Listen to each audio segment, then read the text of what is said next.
you said something that just, holy cow, I'd never heard this. It's this concept of discounting yourself Oh, yeah. to the lowest bidder. Yeah. Can you explain that? Yeah. So when I look at the 10 years of my life where I struggled, Yep. first of all, I grew up in church Yep. during the height of purity culture. Okay. So the highest prize was to be this like untouched virgin when you get married. They didn't care if you went to school. They didn't care. Like, girl, just don't give it up. The over and over again. Just Yeah. like, girl, don't do it. Okay. Well, I did it. I was like, You're like, okay, "Okay, so I'm we gonna do that. You guys are not gonna do it. I'm I gonna did do it." I did it. Okay. And so I'm like, all right, we're gonna knock that price down a little bit, put a little sticker over my worth and my value.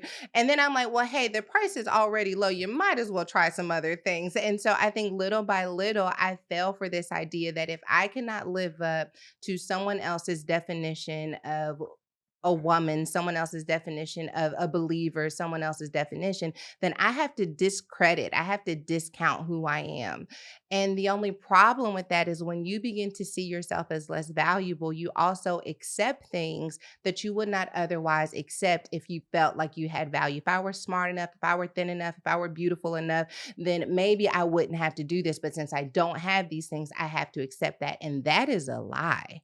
Your value is not set by these experiences you have gone through. They are not set by society's standard. I don't care what they call beautiful. I don't care what they call powerful. Your value is an inside job. It is a commitment that says, you know what? The truth of who I am, my ability to survive all that I've gone through, the way that I have seen the world has added to my value, not decreased it.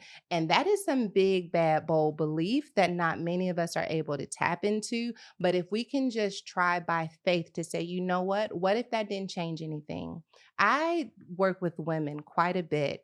And while my issue was teen pregnancy and Yep. having to recover from that, I know enough about what women have gone through to know that whether their parents went divorced, they got divorced, molestation, like they've have all of these experiences that they think in some way has made them different than the person they're sitting next to.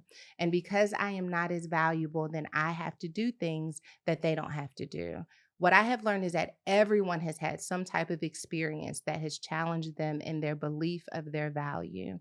And because we've all had these types of experiences, maybe we aren't any less valuable as a result of the experiences. Maybe instead we're more valuable because the wisdom and resiliency connected with having to face these things have made us more confident, more courageous in how we can show up in the world. There's a conversion that has to take place.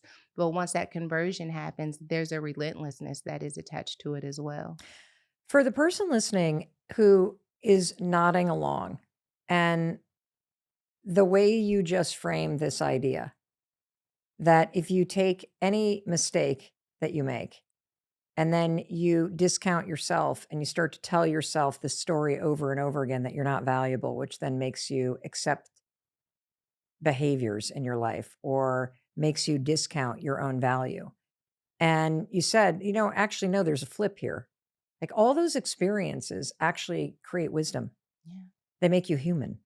And it's what you do with those things that matters. And you have control over that. And most people are sitting there talking about what happened Yeah.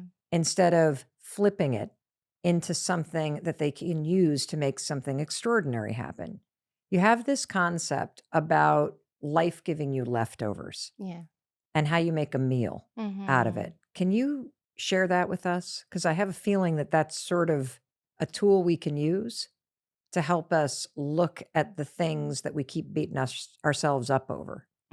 Okay, so if I go back to when I was pregnant, Mhm.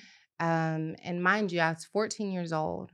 So I thought that the only way I could recover from my pregnancy was to create a new life, a new existence. And so my goal was to do something completely new. I'm going to be an accountant. I'm going to be a CFO. I am going to put something on top of this teen pregnancy that's going to make things better. And I think that the reason why I know that the reason why I failed over and over again in trying to create something new is that I wasn't using what I had left over. Instead of saying, okay, this is what's in my cabinet. I'm a teen mom. I'm a smart girl. I have a writing gift. I kept trying to reinvent who I was. Oh, And you can't reinvent who you are using ingredients that don't exist. You got to use all of the ingredients. So, yes, I have all of these gifts and talents, but I also have a child. I'm still struggling with, my insecurities. I've gone through this divorce. I have to take all of this in order to create something that is really going to be authentic to who I am. Because what I don't want to do is reinvent a version of myself that requires me to pretend that I'm not who I was. This is who I am. Like this is my truth. And when you fight to really accept the truth of who you are, you don't allow it to be snatched easily out of your hands. And because it's not snatched easily out of your hands, whatever you build with those things aren't snatched either. When I started blogging, because this is how all of this became a thing where I had like a following, got I it. So, started, so just to put it in a timeline, are yes, you like in your early I'm 20s in at my this point? early Okay, so you 20s. open up the cupboard, and I love that visual because I think most of us, when we say, let's just look at what you got. Yeah, Let's just take the raw ingredients. Let's take all, like for me, it's like being molested. yeah, It's all the cheating that I yeah, did. It's the anxiety that I yeah, struggled with. It's the what a bitch I used to yeah. be. It is all of like just all of it. It's all here. Sarah, when I open up that cupboard, I'm like, whoa, You know oh what? my God, no, I'll just no, go I'm grocery going, Sarah. shopping. Yeah, I'm going grocery shopping. I'm not I'll cooking order with this stuff. in. Yeah, I'll no. DoorDash. Yeah, exactly. Yeah. No, no, no, no. I'm not looking in the cupboard. Let's do something with it. Let's paint the cupboard. In Yeah, fact, let's nail yeah, it shut. for Let's do sure. something. Let's distract everybody over here. But it makes so much sense Yeah, because until you get comfortable with the ingredients that you have and you see it as something to use, yeah, not to be ashamed of, yeah, not to yeah, hide, because yeah, the stuff that you hide, people and the world then has power over. for sure. For sure. But the second that you open up the cupboard and you are willing to look at what you're working with, Yeah, now you have power. yeah.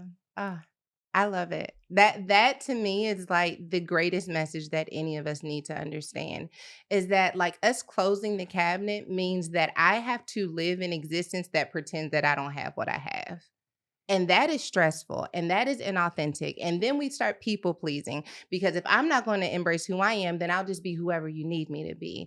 But when you say, you know what, this is who I am, and you're going to have to meet me, you're going to have to meet me here. I'm still growing, I'm still talented, but this is what I have to offer. This is what I bring to the table. And I have found value in it. I can show you the value that I have found in it. But until I see it as valuable, I can't expect anyone else to see it. So yeah, in my early 20s, I'm like, okay, I'm going to start blogging. I was in a toxic relationship and I'm just like, I don't know how I got here. So writing for me is how I process my thoughts and I'm dumping it onto the internet, not thinking it's going to mean anything.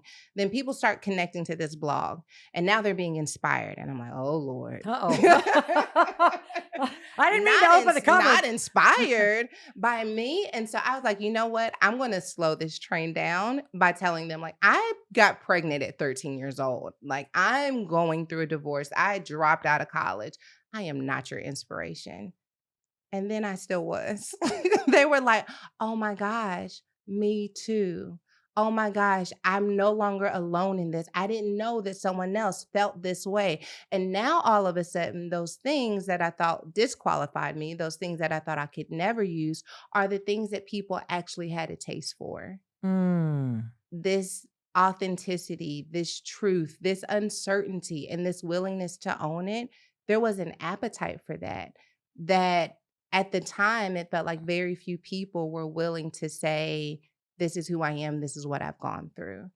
And that appetite wasn't just for you to say, this is who I am, but also, I really wish that I could also be this. And so in my early 20s, I started this journey of like, this is where I am. This is what I hope to be true. I'm going to live like it's true. And these women who have been on this journey with me have seen my life evolve literally as a result of us saying, like, hey, maybe we are the misfits. Maybe we aren't the ones that anyone wanted, but girl, I'll claim you. But first, you got to claim your cupboard. For sure. Gotta claim your cupboard. That is Yeah. such a phenomenal metaphor. Yeah. because all the people pleasing results in you not wanting people to see what's in there. For sure. And until you learn how to go into those places where you're punishing yourself, Yeah. and you said when we first started talking, allowing the love and compassion and Yeah. acceptance to flow into those places that have been really dark. Well, they've Yeah. been dark because the cabinet doors are closed. Yeah. Yeah, for sure. And I mean, it's really liberating. It sounds scary. I can feel the fear that you're probably experiencing right now at the very idea of going into that space that maybe your mom didn't have the courage to go in, your father never talked about, because a lot of this is generational, right? It's how our families' paradigms have shaped the way we see ourselves and the way we see what we're working with. And I am just here to let you know this is what I love about the book that I wrote is that I am not going to make you drastically change your life overnight. Just between you and you, can you open that cupboard? Just between you and you, can you say, this is all that I'm working with? And some of it's real spicy, and some of it's bland, and some of it's bitter, and some of it's very, very sweet.